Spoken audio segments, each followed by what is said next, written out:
Certains trinquèrent, d'autres hochèrent la tête, souriant comme si elle venait de livrer la meilleure blague de la soirée. Elle sentit son visage s'empourprer, non pas de honte, mais de la chaleur de chaque souvenir enfoui remontant à la surface. Son estomac se retourna, mais elle resta assise. Elle ne pleura pas. Elle ne broncha pas. Puis, à travers les paillettes et le bruit, une serveuse s'avança. Elle se déplaçait lentement, comme si elle marchait dans l'eau. Elle atteignit le centre de la pièce, juste à côté de la table d'honneur, et sans dire un mot, elle retira sa casquette, la tint dans sa main et regarda directement la mariée. « Je suis sa fille, dit-elle, et j'ai quelque chose à dire. » Les rires cessèrent. Le visage de la mariée se décomposa, vidé de toute couleur. Sa bouche resta ouverte, mais aucun mot n'en sortit. Juste le silence, un silence pur et tranchant, et c'est à ce moment-là que tout changea. Vous avez déjà eu ce pressentiment que vous ne devriez pas être quelque part, cette sensation oppressante dans la poitrine qui vous dit de faire demi-tour? C'était Rita, assise dans sa voiture devant le Ridgewood Grand Hotel, serrant une invitation ivoire à bordure dorée, les mains tremblantes. Elle était arrivée par la poste un mois plus tôt, sans adresse de retour. Juste son nom, Rita Arthur, écrit dans une calligraphie soignée qu'elle ne reconnaissait pas. Elle faillit la jeter. Qui envoie une invitation au mariage de son ex-fiancé à la femme qui l'a quitté? Au début, elle pensa que c'était une erreur. Puis elle pensa que c'était peut-être une étrange tentative de réconciliation ou un test. Mais au fond d'elle, elle savait ce que c'était, une annonce, un avertissement, un moyen de s'assurer qu'elle sache que Timothy, l'homme avec qui elle avait passé 6 ans à construire une vie, était en train de l'effacer officiellement. Elle ne l'avait pas vu depuis 3 ans. Pas depuis qu'il avait quitté leur appartement au milieu de la nuit, après qu'elle eut perdu le bébé. Il n'avait même pas regardé en arrière. Il avait juste dit qu'il ne pouvait plus vivre dans la tristesse, avait fait un sac de sport, laissé une note et disparu. Mais il n'avait pas seulement quitté Rita. Il avait aussi quitté Maya, sa fille issue d'une femme qui était partie des années avant leur rencontre. Maya avait 5 ans quand elle est venue vivre avec eux. Dès la seconde où elle tint la main de Rita et l'appela « Maman », Rita cessa d'être simplement quelqu'un qui aimait Timothy. Elle devint quelqu'un qui appartenait à Maya. Et quand Timothy est parti, Maya est restée. Pas par accident, mais par choix. Pendant des mois, Rita ne fut que l'ombre d'elle-même. Se réveiller, c'était comme se traîner dans du ciment. Le silence dans leur maison était insupportable. Chaque photo, chaque chanson, chaque coin de l'appartement contenait les échos d'une famille qui avait à peine eu la chance d'exister. Il y avait des jours où elle ne pouvait même pas décrocher le téléphone. Elle cessa de répondre à ses amis. Elle cessa de se regarder dans les miroirs. Mais elle préparait toujours le déjeuner de Maya. Elle tressait encore ses cheveux. Elle l'aidait encore à étudier pour ses dictées tout en essayant de ne pas la laisser voir ses larmes. Un soir, elle était assise sur le sol de la salle de bain, tremblante après un énième appel d'un agent de recouvrement, quand Maya frappa à la porte. Elle avait 10 ans, arrivant à peine aux côtes de Rita. Elle poussa la porte, s'assit à côté d'elle et lui tendit un sandwich au beurre de cacahuète. « Tu as oublié de manger, dit-elle. » Rita pensa que c'était à ce moment-là qu'elle avait réalisé qu'elle n'était pas seule. Et si Maya ne l'abandonnait pas, elle ne pouvait pas s'abandonner elle-même. Il lui fallut 2 ans de thérapie, de petits boulots et de nuits à lire des livres de développement personnel juste pour se sentir à nouveau humaine. Mais lentement, elle retrouva des morceaux d'elle-même qu'elle avait oublié posséder. Elle recommença à créer des designs, sites web, logos, tout ce qu'elle pouvait faire en freelance. Elle les fit déménager dans un appartement plus petit, plus proche de l'école de Maya. Elle se remit même à rire. De vrais éclats de rire, du genre qu'on sent dans les côtes. C'était rare. Puis l'invitation est arrivée. Elle la laissa sur la table de la cuisine pendant des jours. C'est Maya qui finit par la prendre et la lire à voix haute. Sa voix ne trembla pas. « Tu devrais y aller, » dit Maya. « Pas pour lui. Pour toi. »« Pourquoi faire ?» demanda Rita, épuisée. « Pour que je puisse le regarder commencer une nouvelle vie avec quelqu'un de plus joli, de plus riche. »« Non, » dit Maya. « Pour qu'il voie ce qu'il a perdu. » Rita la regarda. 16 ans maintenant, sache bien au-delà de tout ce qu'elle avait pu être à cet âge. Et soudain, elle réalisa que Maya ne parlait pas seulement de Timothy. Elle parlait d'elle. Rita se traitait toujours comme la version brisée qu'il avait laissée. Mais Maya voyait quelqu'un de plus fort. Alors Rita dit oui. Oncle Greg, qui l'avait aidé à grandir après le décès de sa mère, accepta de les conduire. Il n'avait jamais aimé Timothy. Il disait que son sourire venait trop facilement et que ses yeux restaient trop immobiles. Elle lui demanda de s'asseoir au dernier rang avec elle. Elle ne voulait pas être vue. Juste être là. Juste visible.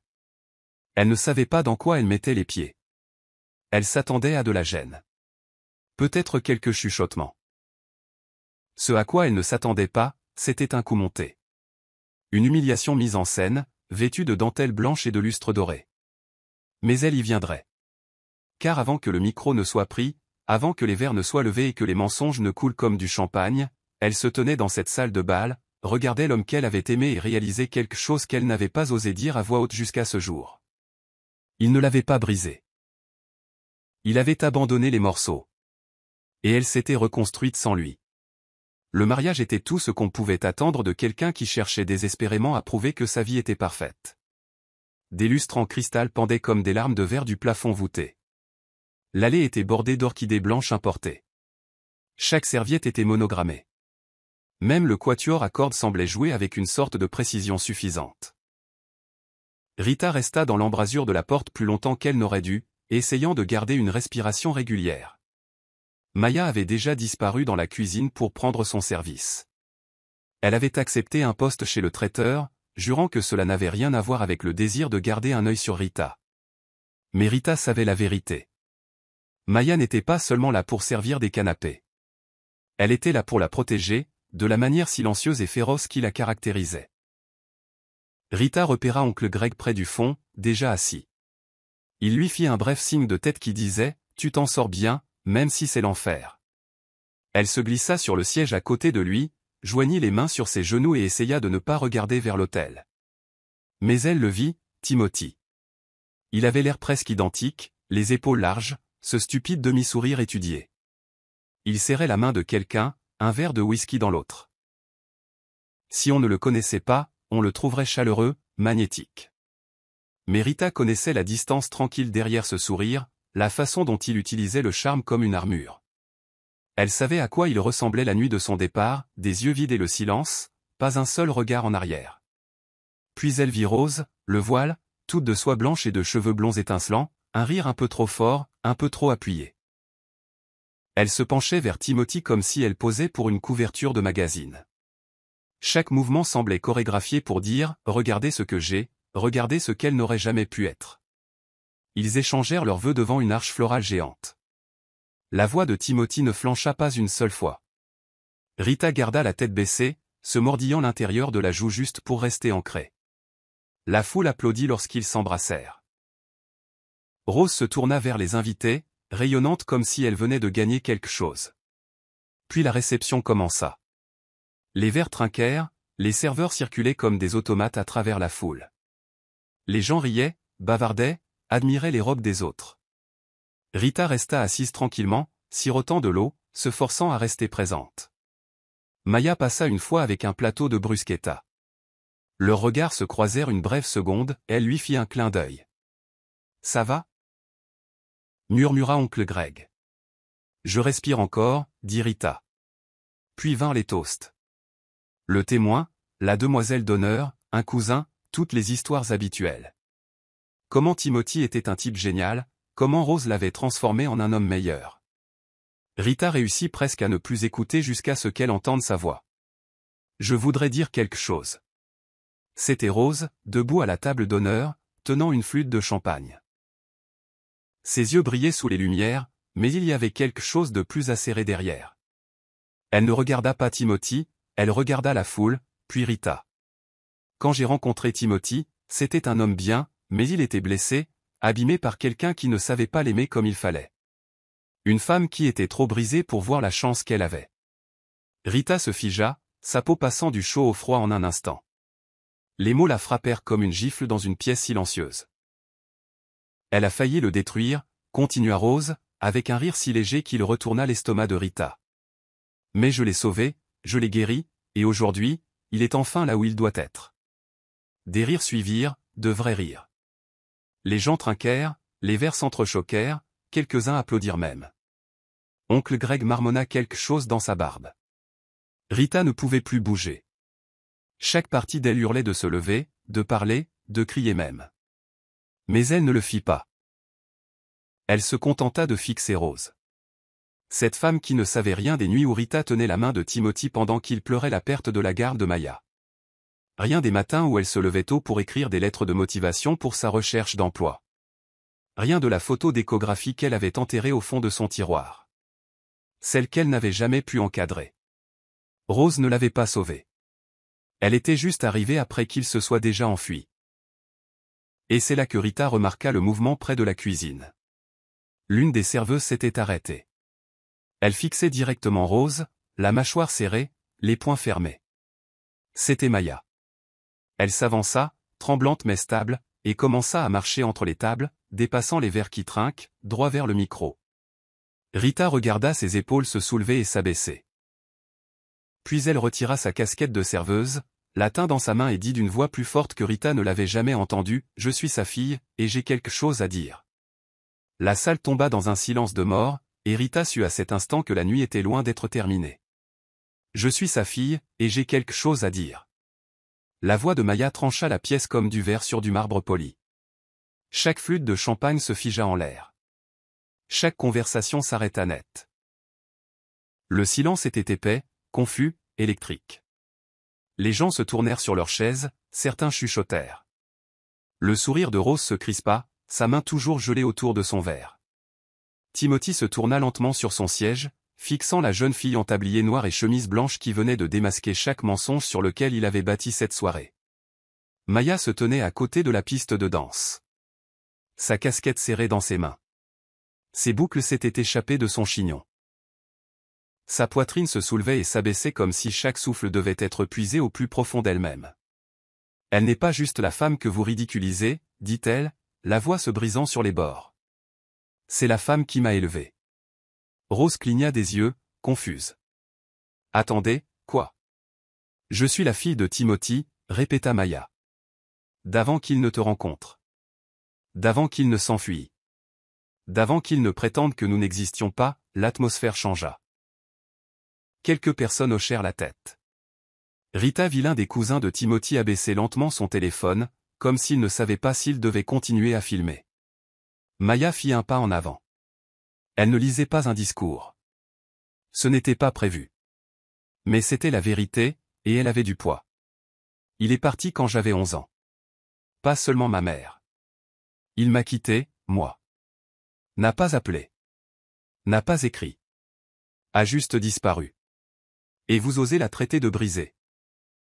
Ses yeux se posèrent sur Rose, qui parut soudain très peu sûre d'elle. Je l'ai vu faire 2 boulots pour que je puisse manger. Je l'ai vu pleurer en silence pour que je ne l'entende pas. Et quand les gens me demandaient où était mon père, je disais qu'il était en voyage d'affaires parce que je ne voulais pas que quiconque sache qu'il avait choisi de ne pas nous aimer. Quelqu'un près de l'avant couvrit sa bouche. Un serveur s'arrêta, son plateau en suspens. Timothy prit enfin la parole. Sa voix était basse et prudente. Maya, pas ici. Oh, maintenant tu te souviens de mon nom, répliqua Maya en s'approchant. Quand je t'envoyais des cartes d'anniversaire, elles revenaient non ouvertes. Quand je t'ai envoyé un email pour te dire que tu me manquais, tu n'as pas répondu. Tu ne m'as même pas bloqué. Tu m'as simplement ignoré. Et maintenant, tu es là, à laisser cette femme parler de ma mère comme si c'était une ordure. Il la regarda alors, et pour la première fois, son expression se fissura. Rita ne ressentit ni pitié, ni vengeance. Elle ressentit de la clarté. Ce n'était pas elle qui devait avoir honte.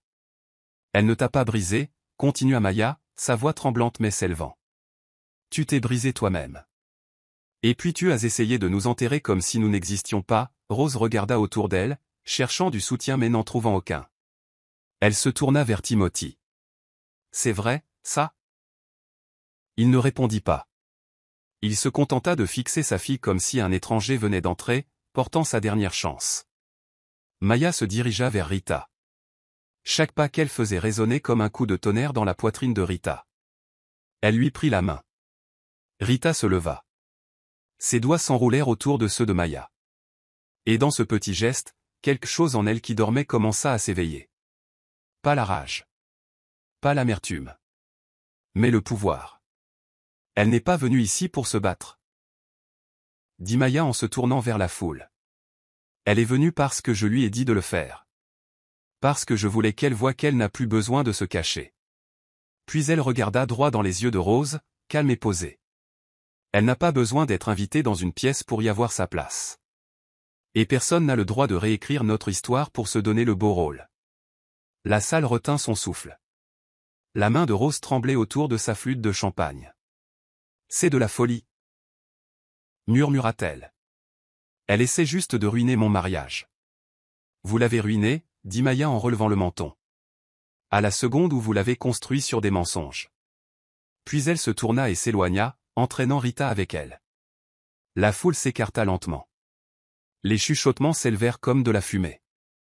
Personne ne les arrêta. Personne n'osa.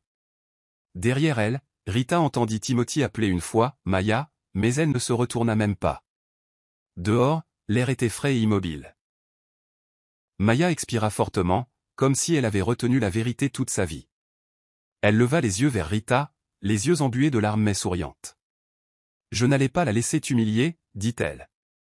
Pas après tout ça. Tu n'avais pas à faire ça, murmura Rita. Si, dit-elle. Il le fallait. Tu m'as sauvé. Il était temps que je te rende l'appareil. Et à cet instant, Rita réalisa que les plus belles histoires d'amour n'étaient pas toujours romantiques. Certaines se construisaient dans le silence, la guérison, la survie. Certaines naissaient au moment où un enfant décidait de protéger la personne qui n'avait jamais cessé de le protéger.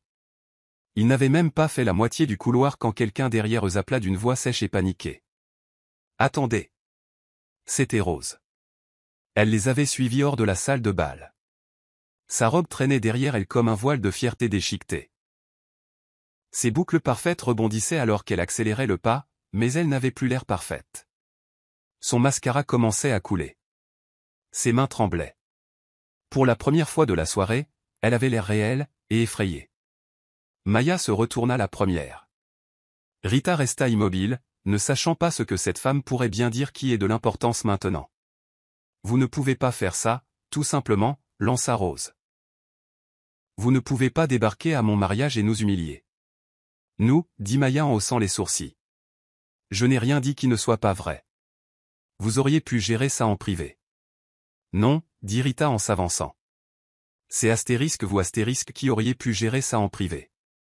Mais au lieu de ça, vous vous êtes tenu dans une salle pleine d'inconnus et avez essayé de faire de moi la méchante. Rose cligna des yeux. Son regard passait de l'une à l'autre, cherchant un appui qu'elle avait perdu. Je ne savais pas qu'il avait une fille. Je ne savais pas. Avez-vous demandé, interrompit Maya. Ou avez-vous simplement cru à l'histoire qui vous faisait vous sentir supérieur? Rose ouvrit la bouche. Rien ne sortit. Puis Timothy apparut derrière elle. Sa veste était déboutonnée, sa cravate pendait. Son expression était différente maintenant. Pas froide, pas composée. Juste exposée. Maya, dit-il, plus doucement cette fois. Je n'ai jamais voulu que cela arrive. Elle se tourna lentement vers lui. Quelle partie? Ma naissance? Le fait que tu m'aies abandonné? Ou le fait de regarder quelqu'un d'autre m'élever pendant que tu disparaissais? Il tressaillit. Je pensais que je te protégeais, murmura-t-il. Tu pensais que disparaître, c'était de la protection? Il regarda Rita alors. C'était le premier contact visuel direct depuis leur arrivée. J'étais brisé, Rita, dit-il. Tu le sais bien. Je l'étais aussi, répondit-elle. Mais je ne suis pas parti. Et voilà. La phrase qui changea l'atmosphère entre eux. Parce que peu importe le nombre d'années écoulées, peu importe les manières dont il essayait de reformuler les choses, il savait que c'était vrai. Il s'était enfui. Elle était restée. Je ne peux pas revenir en arrière, dit-il doucement. Non, dit-elle. Tu ne peux pas, la voix de Maya brisa de nouveau le silence. Tu sais ce que je me disais? Que tu étais mort. Que peut-être quelque chose t'était arrivé, et c'est pour ça que tu ne venais pas. Parce que la vérité, que tu étais en vie et que tu t'en fichais, était pire. La bouche de Timothy s'ouvrit puis se referma. Il baissa les yeux vers le sol. Vers ses pieds. Vers la traînée de choix qu'il avait essayé d'oublier. Et puis quelque chose se produisit que Rita n'attendait pas. Maya s'avança. Elle ne cria pas. Elle ne s'enfuit pas. Elle le regarda simplement dans les yeux et dit « Je te pardonne ». Il leva les yeux, surpris. « Pas pour toi, dit-elle. Pour moi. Parce que porter ton abs. NCE a été épuisant. J'ai terminé. » Il déglutit difficilement, hochant la tête une fois, les yeux vitreux. « Tu es incroyable. Tu le sais ?» Elle sourit, un sourire doux et triste. « Je sais. C'est elle qui a fait de moi ce que je suis. » Elle pointa Rita du doigt. Et ce moment, ce simple geste, fut plus fort que n'importe quel micro lâché. C'était la vérité mise à nu. Pas de paillettes. Pas de vin. Pas de sourire forcé. Juste une fille choisissant sa mère devant l'homme qui les avait toutes les deux quittées. Rose recula, les bras croisés. Et maintenant? Vous partez comme si de rien n'était, en prétendant ne pas avoir gâché la soirée? Maya pencha la tête. Vous l'avez gâchée au moment où vous avez essayé de la construire sur des mensonges. Et Rita ajouta, si vous vouliez une histoire parfaite, vous auriez dû choisir quelqu'un qui n'avait rien à cacher. Elles passèrent devant eux et sortirent dans la nuit. Le ciel était vaste et profond au-dessus d'eux. Les nuages s'étiraient comme du coton effiloché. Il avait commencé à bruiner, mais aucune d'elles ne s'en souciait. Le genre de tempête qu'elle venait de traverser ne pouvait se mesurer en météo. Oncle Greg attendait près de la voiture. Il les regarda, puis Timothy toujours figé dans l'entrée, et hocha lentement la tête. J'imagine que c'est ce qu'on appelle un moment mic drop. Maya rit, et Rita se joignit à elle. Ce n'était pas amer. Ce n'était pas forcé. C'était réel. À cet instant, Rita se sentit légère. Non pas parce que quelque chose avait été réparé. Non pas parce que Timothy avait enfin compris ce qu'il avait perdu. Mais parce qu'elle savait qui elle était. Et Maya savait qui elle était. Et maintenant, tout le monde le savait aussi. Le lendemain matin, la nouvelle commença à se répandre. Pas dans les tabloïds ou les journaux, mais de la manière silencieuse dont les choses se déplacent aujourd'hui. De courts clips apparurent sur TikTok, des images de mariages granuleuses postées anonymement. Les vidéos étaient titrées « Une serveuse réduit au silence l'insulte de la mariée avec un discours épique ». Rita ne les regarda pas. Elle n'en avait pas besoin. Elle l'avait vécu. Des gens commencèrent à lui envoyer des messages. Des amis dont elle n'avait pas eu de nouvelles depuis des années. Certains s'excusèrent d'avoir perdu le contact quand tout s'était effondré. D'autres écrivirent simplement « Tu as été si courageuse ». Mais le plus drôle, c'est qu'elle ne se sentait pas courageuse. Pas vraiment. Pas sous les projecteurs. Pas quand Rose se moquait d'elle. Pas même quand Maya s'était levée et avait dit la vérité. Elle se sentait juste comme quelqu'un qui avait enfin cessé d'essayer de disparaître. Timothy ne donna jamais suite. Pas d'appel téléphonique. Pas d'excuses. Pas de dernière tentative désespérée de s'expliquer. Rita pensa qu'il savait qu'il n'y avait plus rien à expliquer. Son histoire avait déjà été écrite dans le silence qui avait suivi son absence. Et elles avaient fini de la lire. Le nom de Rose apparut dans les cercles de potins pendant une semaine ou deux. Juste assez longtemps pour qu'il soit clair qu'elle était devenue la risée de sa propre fête. Rita apprit par quelqu'un du lieu de réception que Rose avait quitté la réception tôt et n'était jamais revenue pour le départ en lune de miel. Apparemment, elle avait déménagé dans le mois qui suivit. Qu'ils se soient séparés ou soient restés ensemble, Rita s'en fichait. Parce que cette histoire n'avait jamais vraiment été à leur sujet. Elle concernait Rita et Maya. Et ce qu'elles étaient devenues quand les personnes censées les protéger étaient parties. Après cette nuit, quelque chose changea dans leur maison. C'était silencieux mais puissant. Maya était différente, plus forte. Elle marchait plus droit. Elle ne s'excusait pas de prendre de la place. Un soir, Rita l'a surpris en train de répéter son discours dans le miroir. Ce n'était pas par vanité, mais par préparation. Maya lui dit qu'elle pensait lancer un podcast pour les filles qui pensaient ne pas avoir de voix. Et Rita, elle commença quelque chose aussi. Elle avait toujours eu peur de parler publiquement de ce qui s'était passé. Il y a de la honte à être abandonné. Les gens vous regardent comme si vous étiez contagieuse. Comme si votre douleur était un avertissement. Mais après le mariage, Rita réalisa quelque chose. Elle n'était pas faible parce qu'elle s'était brisée. Elle était forte parce qu'elle s'était reconstruite. Alors elle se remit à écrire.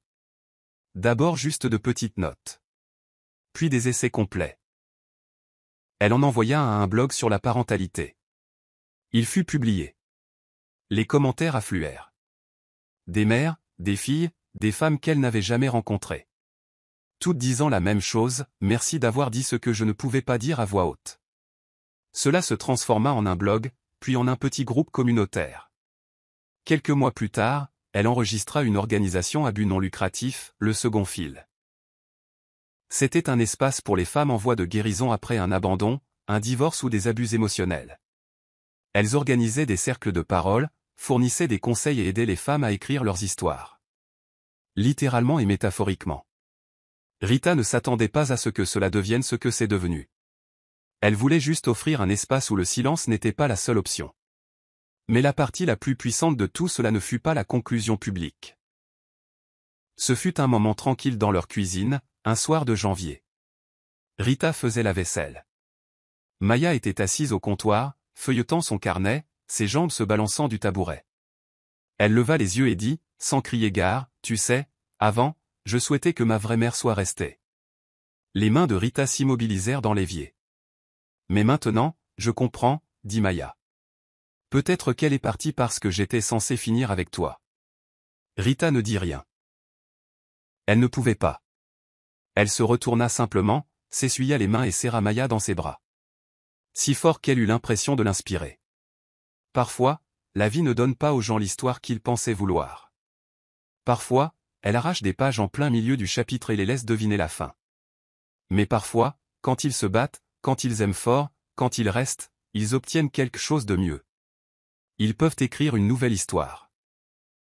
Et le meilleur, c'est qu'ils n'ont besoin de la permission de personne pour commencer.